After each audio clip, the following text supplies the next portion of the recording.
Do you feel like your business is running your life instead of the other way around? I'm Roy Castleman. I built multiple seven-figure companies, worked across continents, and coached high-performing entrepreneurs. But I've also been completely burnt out. At one point, I was barely seeing my daughter, drowning in stress, and one step away from walking away from it all. That's when I made a decision to build a business and a life that works for me. The journey became Elevate 360, a system to help business owners reclaim their time, find their energy again, and get back in control, without sacrificing growth. And this podcast, Power Movers, is where I share real stories behind that shift. Each week you'll hear from entrepreneurs, founders, and leaders who've walked through the fire and come out the other side with clarity, courage, and a system that works.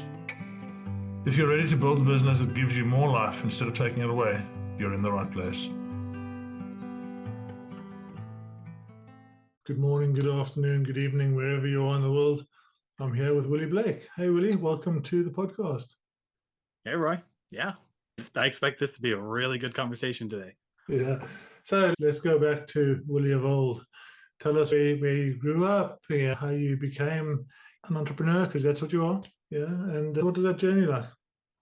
Yeah. So little Willie grew up mainly on the west side of the U.S., over in Utah, grew up there most of my life. And just Willie was just an adventurous kid, not shy to say things, just loved being curious. And then he was diagnosed with this thing called dyslexia, which for me, a really hard challenge with reading and speaking. So anytime that I had to read out loud or read generally anything at all, it was very hard to get through. And so as I continued to grow up, it was saw it as a challenge that was in my life. And up through middle to high school, up to college, I always felt behind. Felt like I needed to catch up to everybody else. And I was always second guessing myself. I'd be sitting in class and literally teacher would ask a question. We'd do the math with it and I'd have the answer right in front of me. 5 seconds would go by, 10 seconds, 15 seconds would go by. And then another kid over there would raise their hand, give the same answer. And I'm like, oh, then you get into your mind, right? And you start beating yourself up and everything. So then this outgoing, adventurous kid started to become shy and observant and not raising his hand. And it was about halfway through college, after experiencing what I did, to then be like, is that really how the world is? That we just get thrown this thing and it just sucks and we have to deal with it the rest of our life. So when were you diagnosed with it? Diagnosed about first grade. So about when I was 6 or 7. Yeah. And so we caught it early and my parents helped intervene with some people to help me and then extra time with flashcards and reading and games and such like that. Yeah. Just grew up like that. And from dyslexia, not just dyslexia, but really anything, as I was learning about this thing called business and this thing called coaching, because I was really good at Monopoly. And my mom's like, you're good at strategy. Why don't you go into business? And I'm like, oh, that sounds really cool. And I started learning about it. And I saw dyslexia as the challenge of now being, okay, what's the other side of it? And I learned there's a lot of advantages to it. And then I was like, okay, if that's with my challenge, what about other people? What about when it comes to some hard topics like miscarriages or cancer, or even soft topics like trying to get married or trying to start a business or earn more money? And all these specific things that could be considered bad turned into, well, really, there's both sides to it and you get to choose. So I grew up in Africa. My father was a pilot and we would move house every 6 months, sometimes every 3 months. I went to 13 or 14 different junior schools. Yeah. And your formative years form you, right? So I had to really learn how to make friends quickly, but then I never had any deep relationships. It was only when we settled in a place, and unpacking that now in our 50s, where you start actually going and say, oh, okay, this is where we are. Yeah, you go back and you look through these things and you're right. The positive is I can go into a room and I can make a whole bunch of friends. And the negative is I don't have that huge circle of friends that are more deeper friends, but then I really value those 5 or 6 friends that are always there. Yeah, it's a strange. Everything has that good, everything has that bad. So at the end of the day, we get to choose. So I chose to be that resource for dyslexic adults and for my kids. Tell me about sorry to interrupt, how did you decide to start your business? Yeah, literally. So I watched a YouTube video by Grant Cardone. It was like 5 steps to become a millionaire, and still one of my favorite YouTube videos. But then it led to this dude named Evan Carmichael, who does this top 10 success rules videos where he takes Tony Robbins, Oprah Winfrey, those people who are out there being successful, and their top 10 rules of success. And so that kind of started all. And I'm like, okay, I've always wanted to be a teacher. That was back in 2018. So I was just low 20s, about 22, 23. You were working? You had a job somewhere? Yeah, produce at Walmart. So it's that thing of going, so I'm digging in here because this is the moment that I love. Yeah. Please, let's do it. Entrepreneurs are the most awesome people in the world to me. They're just great because we see a problem in the world and we think, yeah, I can fix that problem. I can help people fix that problem. And then we step totally outside of our comfort zone, right? Yeah. And we have a moment where we're like, okay, I'm letting go of the branch. I'm letting go of the tree. I'm just going for it. And less than 2% of people in their lifetime will start a business. I could believe it. Less than 1% every year. So that really makes us an entirely different type of people. And how many people do you sit and talk to? Everybody you know will be telling you, then go and do it. I have this next $1 billion idea. It's going to make everybody money. Yeah. So I was in the produce at Pick n Pay in South Africa. So when I was younger. What made you decide? What was that moment? That's what I'm after. Yeah, that moment. It was a statistic that came up because as I was figuring out what this business was, and I was at college in the time, halfway through I was an accountant, but then I switched over to business. The statistic said 95% of CEOs read 50 or more books a year. And so my brain connected that and saying, okay, it'd be really cool to be a CEO and have my own business. So that just means I need to start reading more books.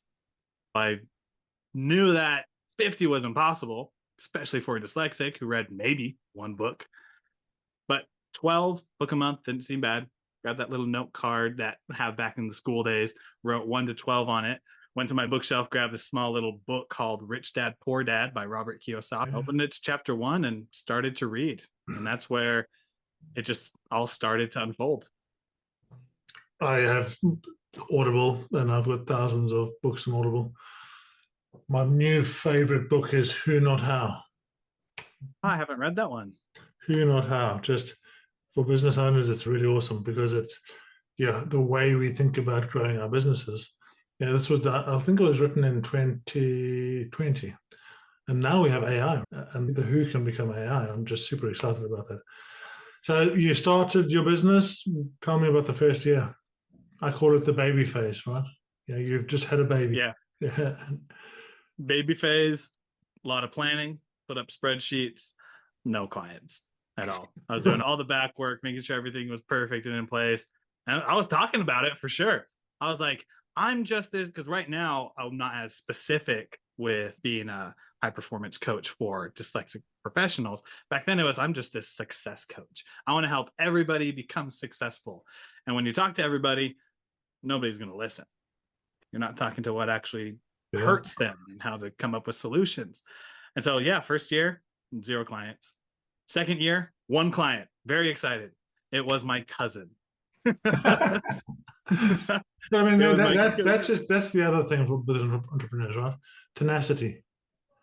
Yeah, you've got to be able to take. My partner, she gets a bit irritated with me because I say I love failure. Yeah. I failed at that. And she's like, you didn't fail. It's all these. I'm like, no, I failed at it because if I failed at it, then I can learn. I only learn from failure. And when I learn from failure, then I can do something about it. Then I own the problem. Fail fast, fail forward, just how you look at it. If I'm blaming everybody else out in the world for failure, then I don't have any way to go in and fix it. But if it's my own fault, my own problem, then okay, how do I fix this? What do I do? What's the next step? So that was one of my big lessons through life. It's a great lesson. I think it was Tom Bilyeu, who I also learned that from, where he just says, the best way to become successful is to fail fast. Fail fast, fail forward, just how you look at it. If I'm blaming everybody else out in the world for failure, then I don't have any way to go in and fix it. But if it's my own fault, my own problem, then okay, how do I fix this? What do I do? What's the next step? So that was one of my big lessons through life. It's a great lesson. I think it was Tom Bilyeu, who I also learned that from, I take responsibility for everything. Literally, if a comet or a meteor were to come and were to hit my house and my wife died, I would take responsibility for that because I'm the one that chose the house. I'm the one that chose to marry my wife and us to live in this place. And there's just this different type of power that comes back to you when you just accept everything, and not in a guilty or shame way. Just I accept that what happens is on me. So if I want to create something, everybody else can do what they want, Yeah. but I can do it. It's all on me to create the future. I love that example. I've tested this, and I did Dale Carnegie's work. I did a lot of his work. Okay. One of the things he talks about is smiling. You just smile at everyone. How to win friends and influence people. And the thing is, you walk into a room and you've got a long face because you got up in the morning, you kicked the dog, you dropped the phone in the toilet, you lost the keys, and then you walk into the room and you've got that face, and just watch how everyone reacts to you. Yeah, they all step and they go back and you've made the room what it is, right? And then you're like, oh, Mary was nice to me, such and such had a bad face. No, that's you own that space. Yeah, and you can control it. So your third year, tell us about your third year. Yeah, third year went a lot better. Got the practice in. That's when I started to listen to Alex Hormozy's stuff as he was doing it. And he was just like, yeah, start putting in the reps, do the rule of 100, just send 100 messages out a day. And I'm like, cool. Did that for 5 days. Got a lot of traction. Top 100, yeah. Then you just keep going. What else do you have to lose? And so that next year, got a few more clients that worked one-on-one. And then in the background, while I was doing that, I'm like, as I was asking them what's going great with the business, what's not going great, what would you like to see improved or added? Then it was, I want to get more of us together. Like, where's the community? So then we started a community. And it's like, sweet. And then what's another thing? Now that we have a community, then like I'd love to just get a group of us for like daily calls. So now we get every weekday daily calls going with the people I work with. And then from there, it's just like, it's great. We talk, but like, where's the in-depth work that I get from a lot of coaching? So then now every other week with each of my clients, we jump on it. And it's just so cool from like just 1 or 2 clients that happened in year 3 to like how it's built up to today of we got one-on-ones going on in depth from the community of amazing neurodivergent individuals, not just people with dyslexia, to then the group calls and everything that goes into with a business. And yeah, just incredible. It's a super cool journey. I think so. It's my life. I think it's pretty cool. So that's with all of those things, I'm doing all of those things as well. Have you played with much of the AI yet? Are you in there? Yeah, quite a bit. What's your most useful thing you've done? Useful thing I've done, I like every evening to go back and forth with ChatGPT. But after February 13th, when they took away the 4.0 model and everything, it went a little hayward and whatnot. We can go specifically into that if we want. But before that, like I love to just every night jump on it and just use it as a mirror. Be like, this is what I have. Let's go back and forth on it. Or one of my favorite things to do would be, what is one thing that I just am not seeing about myself that if I knew about it would stop hindering my business and actually make it grow faster? Yeah. And if you program the AI right and it has the long-term memory and the certain aspects in there, then you can have a good conversation.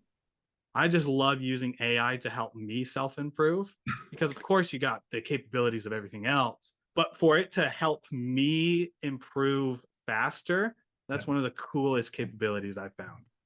And that's it. Yeah, I think that people don't realize how early it is. It's so early and so few people are using it like this. I've literally just written a book. And yes, Cool. AI helped me with it. And I had this real challenge of people they think I'm not a writer because I used AI. And it's called thinking outside your brain with AI. How do you actually go through the process of using AI to help you think better? And I mentioned what you're talking about there. It's partially, I use it for the brain dump. I don't journal. I've never been able to write. I'm very untidy. I'm partially dyslexic as well. Yeah, I don't type, I don't touch type. So I'm like, and so I'm like, okay, now get up in the morning, brain dump. And there's a format for it, right? I'm going to give you a stream of consciousness thought here. I need you to organize it. Stop and listen to myself. Listen what noises are in my head. Okay, go. And I'll do that 3 or 4 times until there's nothing left in my head. And then I say, okay, now this is my goal for the next 2 weeks. I want you to help me identify the list of things I put down here. And from that list of things that are down here, just put them in order for me. As soon as I have that overwhelm going in my head, I'm like, okay, that's my go-to. Yeah. And yeah, AI. And tell me if you've seen this too, as you're out there. We're getting a lot more creative entrepreneurs because now they're not bogged down by the nuts and bolts of having to have the perfect writing of the email to send to their clients, or having to be able to create the perfect business plan from scratch just with themselves and a pen and paper. Now you got AI that helps you out. So like that weakness that used to hold a lot of us back, who are neurodivergent, now that weakness is getting covered with AI, and we're able to now focus on the things which we do great at, which is the creativity, the problem solving, the perspective seeing. Have you seen that? You're going to love Who Not How. You really are. Yeah, it goes into some of that. For sure, I've seen that. And I've taken that one step further. Do yourself a favor. Get a Claude subscription if you haven't. Yeah, I'm looking into it. 100%. So what I've done, I've been doing it for about 3 months now. And you've come across Notion, right? So yeah, Notion's awesome database. You can do pages, you can do databases. But I'm sure you've also had a massive overwhelm of threads. Yeah. I've got 400. Yeah. I've got 400 threads. Damn, I had that great idea. What the hell? What happened with that? Yeah. Yeah. I was like, okay, let me fix this. So I went on to Claude. I'm like, right, how can I do this? And I had Notion, and I'd built a couple of databases, and it's time consuming, right? You got to go in, you got to put the fields in. And I figured it out. And then I saw a Notion connector. So I was like, okay, connect Notion. So I'm like, okay, Claude, what can you do in Notion? Anything you want. What do you mean anything I want? So I can do a database, I can build pages, I can do, let's do it. So now what I do is Notion and Claude have become my PA. And if you've ever had a good PA, you will know how amazing that is. They sit next to you, they just take everything off of you, it just unburdens you in such a massive way. I've not had a good PA because they just can't. My mind works in a totally different way. And like 3 weeks in, they're like, Roy, go. I can't. Sure. Yeah. I'm done with you. So I started going through and said, okay, so now I've got this idea. I want to write this book. Go and create me, I'll put a workspace in there. Go and create me a database about the chapters, a database about my stories, a database about this. Okay, I put it in there. And then I'm like, okay, I'm going to now talk in my stories. Yeah. So because talking for me is so much easier. If I talk too fast, it's just so much easier. So I'm like, okay, now, I've talked in the story. Now get my voice out of it. So create my voice. Okay, so now I've created my voice. I'm like, oh, I don't want to say this, I don't want to say that. Make me a writing voice. Okay, now apply my writing voice to my stories and put them into my chapters. Yeah. So into my story bank. Yeah, I think Brunson talks about story bank. I did one of his courses. Good guy to look at if you haven't. And yeah, so now I'm like, I've got everything. It's out of my brain. It's there. Yeah. And as I'm going through my day, I'm just like, okay, Claude, I just had a good idea for a story. I'm just going to talk it in, pop it into my database for me. And it puts it in. Yeah. And every single idea I've got database. I don't even need to know where it is. Right? I don't even look at them. I'm just using the tool to be an outside brain. Yeah. Yeah. Really, really awesome. I'm going to come back and I want to end off on just talking about wellness because that's a real subject that's close to my heart. I nearly died twice in 21. Oh, dang. Ended up, was going to commit suicide. Got to the top of a 130-foot tower. Luckily, I've been doing Wim Hof breathing. I don't know if you've come across Wim Hof, but he does cold exposure and breath work. And I've been doing some of these things, and I did some breath work, and that was enough for me to take the next step. But at the same time, I was getting so stressed all the time. I was just on this edge with it that I ended up getting a burst colon. And I was literally in my flat trying to get to my phone across the couch so I could get someone to help me. I couldn't even move. Ended up in hospital with a burst colon for 11 days on IV. And that just made me realize how important your mental health is and your physical health. What's been your journey through that? Do you have anything to add to that? Yeah, because I talk a lot about dyslexia, but when it comes to like mental health and our abilities, a lot of us feel behind. A lot of us feel as we just lay down at night about, man, all I want to do is just distract. I want to scroll on my phone. I want to watch a video. I just want to play a game because, goodness gracious, man, if I fall asleep, that just means the morning comes quicker. And with how my days are going, I just don't want to, I don't want tomorrow to come quick.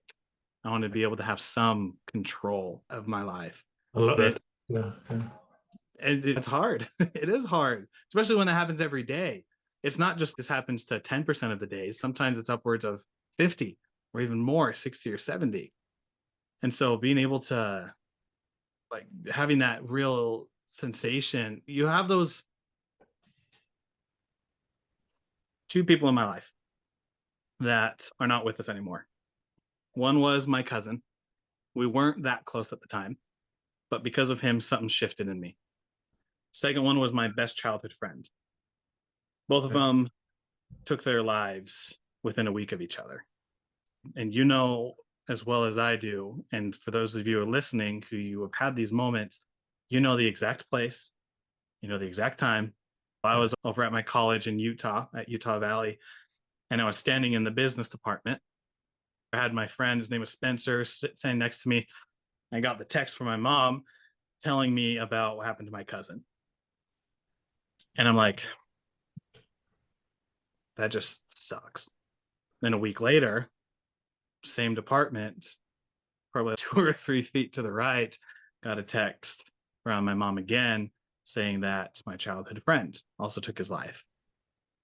And I remember that because of everything that went on, it was really sad, hard time. And I took out a post-it note from my backpack and wrote something on it. And I can't remember what notebook it's in. I know it's behind me. I'm not going to go look for it right now. But on that note, sticky note, I put, I'm never going to let people who I care about or who are around me suffer like those two did ever again. And so that's really when it took my,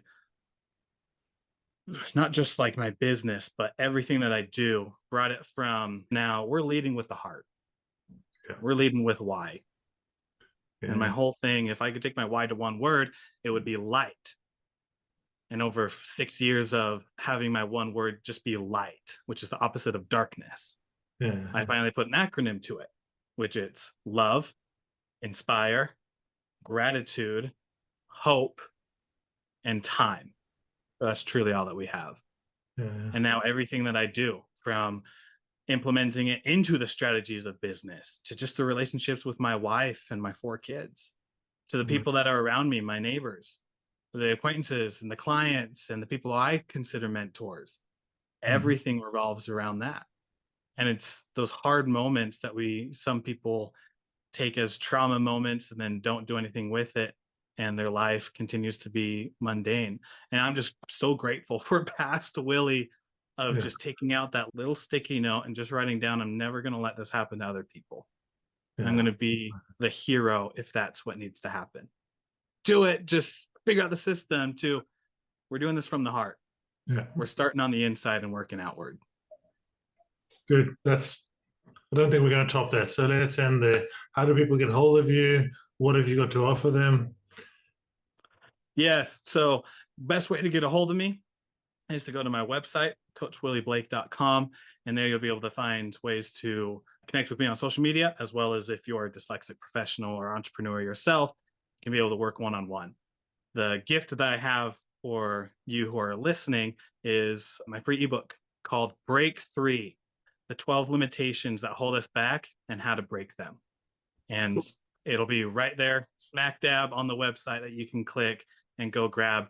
But we limit ourselves so much, and it's time to just break free from what holds us back. Thanks for listening to Power Movers, the podcast from All the Power. where our mission is to help business owners reclaim their time, reset their energy, and live the life they love. If this episode sparked something for you, your next step is simple. Take the fit check at allthepower.co.uk. It's a short clarity tool that helps you see where you are, what's getting in the way, and what might be possible if you have the right system. When you're ready, come and join the tribe. Power movers start with our signature framework called Elevate 360, a system built to help you escape survival mode, create structure, and move forward with power. Just remember, everything we share here is based on real stories, experience, and frameworks. It's not personal business advice. Always speak to a coach or advisor before making big decisions. Because in the end, it's about more than business. It's about building a life that you actually love. I'm Roy Castleman, and I'll see you in the next episode.